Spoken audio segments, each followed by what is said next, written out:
Let's talk about opacity and flow options of the brush, to make it clear when, where, and what we use them for and why.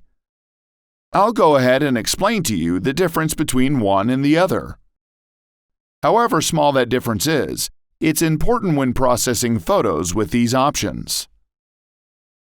Whenever you decide to use the brush or any of the other tools that have these options, they will be visible and accessible to you at the top of the toolbar of the tool of your choice. At first glance, these options are one and the same thing and react in a similar way. But this isn't the case at all, and in this video, I'll try to explain how different they really are and how to use them properly. Let's choose the brush from the toolbar or press B key on our keyboard, the Tools shortcut.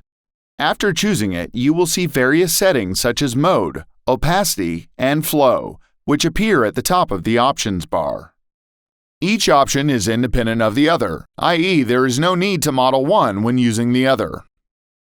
Opacity is the basic control setting that gives the maximum amount of color which can be painted with any touch, regardless of any other option.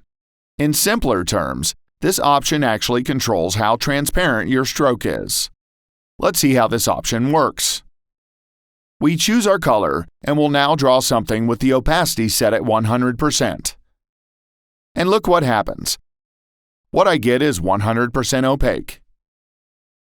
Now though, if I decide to change my opacity option to 25% and draw something with it, you can see that this time the result is only opaque to some extent, and we can see through it.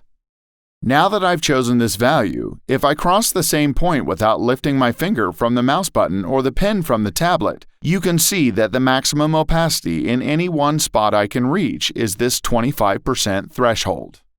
If I want to add more color, I'll have to drop the mouse click on my mouse or remove the pen from the tablet, click again, and continue drawing in the same place. I can then stack them, 25% plus 25%, plus 25%, etc., to get a color and color overlay. Summing it up, with this option, you can't go beyond your selected value unless you lift the pen from your tablet or your mouse. With Flow, things are a little different. With this setting, I don't need to lift the pen from the tablet or my finger from the mouse because it overlaps every time the brush passes over an area that it has already passed over once. Let me show you how this option works. I'll return opacity to 100% and reduce flow to 25%. Each time I go over the same place, I add 25% plus 25% plus 25% until I receive a max of 100% color. We'll need these options to work in a little while, and they'll help us achieve some amazing retouching and photo processing results. Practice with them, see which option you like, and which one is easiest to work with for you.